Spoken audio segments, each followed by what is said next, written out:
ఒకే పౌనఃపున్యం ఉన్న స్వరాన్ని ఎక్కువసేపు వినలేం. ఈ స్వరం వినండి. మార్పు లేకుండా ఉంటే కొద్దిసేపటికే విసుగు కలుగుతుంది కదా. ఇలా ఉంటే సంగీతం అంటామా? అనం కదా. అందుచేత మన చెవి గ్రహించగలిగే పౌనఃపున్యాలలోని భేదాలను, వీటినే విరామాలంటారు, ఒక క్రమంలో తీగపై పలికిస్తూ వివిధ రాగాలను సృష్టిస్తారు. ఒక స్వరానికి మరో స్వరానికి మధ్య ఉండే సంబంధాన్ని మన చెవి తెలుసుకోగలదు. ఇది వినండి.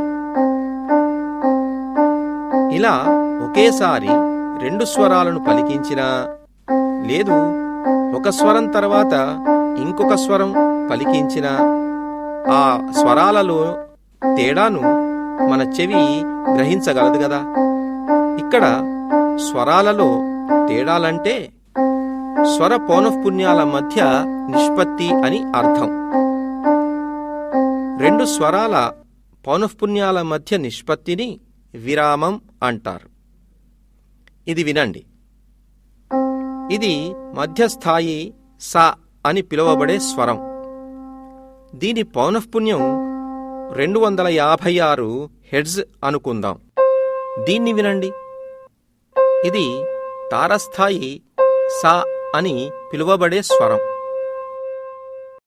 దీని పౌనఃపున్యం 512 హెర్ట్జ్.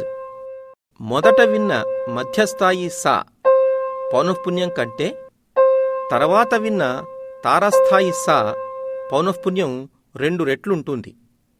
మధ్యస్థాయి సా నుండి తారస్థాయి స వరకు మధ్యలో ఉన్న వేరువేరు నిష్పత్తులు గల విరామాలను స్వరాష్టకం అంటారు.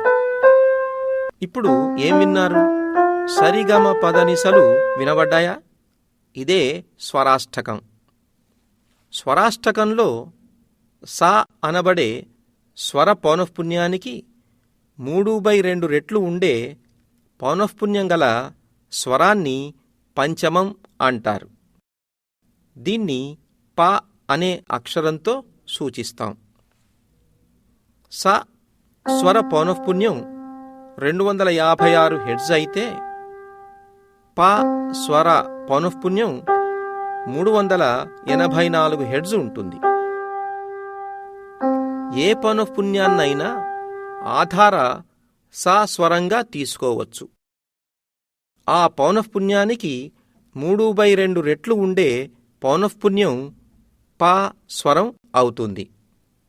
స స్వర పౌనఃపున్యానికి 4/3 రెట్లు ఉండే పౌనఃపున్యం స్వరాన్ని, అంటే పౌనఃపున్యం 341.3 హెర్ట్జ్ స్వరాన్ని శుద్ధ మధ్యమం అంటారు. తీగలుండే వాయిద్యాలలో ఈ స్వరాలను ఎలా పలికిస్తారో తెలుసుకుందాం. వీణను వాయించడం చూశారా? ఒక చేతి వేళ్లతో తీగలను మీటుతూ, రెండవ చేతి వేళ్లను తీగ మీద కదుపుతూ తీగను నొక్కుతూ ఉంటారు. అలా చేయడం వల్ల తీగ కంపించే పొడవు మారుతూ పౌనఃపున్యం మారుతూ ఉంటుంది. F1 = V/2L సమాసం గుర్తుందా? తీగ పొడవు తగ్గుతూ ఉంటే పౌనఃపున్యం పెరుగుతుంది. తీగ పొడవు పెరిగితే పౌనఃపున్యం తగ్గుతుంది. ఇలా కంపించే తీగ పొడవు మార్చుతూ వేరువేరు విరామాలు గల స్వరాలను పలికిస్తారు. ఒక క్రమంలో వేరువేరు విరామాలు గల స్వరాలను పలికించడమే సంగీతం. కంపించే తీగ పొడవుతో పౌనఃపున్యం మారుతుందని తెలుసుకున్నాం. ఇంకా ఏ ఇతర అంశాలపై కంపించే తీగ పౌనఃపున్యం ఆధారపడి ఉంటుందో చూద్దాం. సాగదీసిన తీగలో అనుస్వరాల శ్రేణి Fn = V/λN ప్రకారం ఏర్పడుతుందని తెలుసుకున్నాం కదా. అయితే తీగలో తరంగ వేగం v, తీగలోని బిగువు అంటే దానిలో తన్యత T, ఇంకా తీగ రేఖీయ సాంద్రత m పైన ఆధారపడి ఉంటుంది. ఈ 3 రాసుల మధ్య సంబంధం v is equal to root of T by m is equal to under root తీగలో తన్యత డివైడెడ్ బై రేఖీయ సాంద్రత. తీగ రేఖీయ సాంద్రత అంటే 1 మీటర్ పొడవున్న తీగ ద్రవ్యరాశి.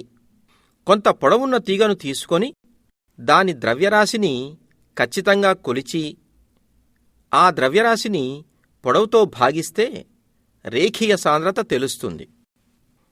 తీగ ఎన్ ఉచ్చులతో కంపిస్తున్నప్పుడు దానిలోని తరంగపు తరంగ దైర్ఘ్యం lambda n is equal to 2L/n అని ఇంతకుముందు తెలుసుకున్నాం.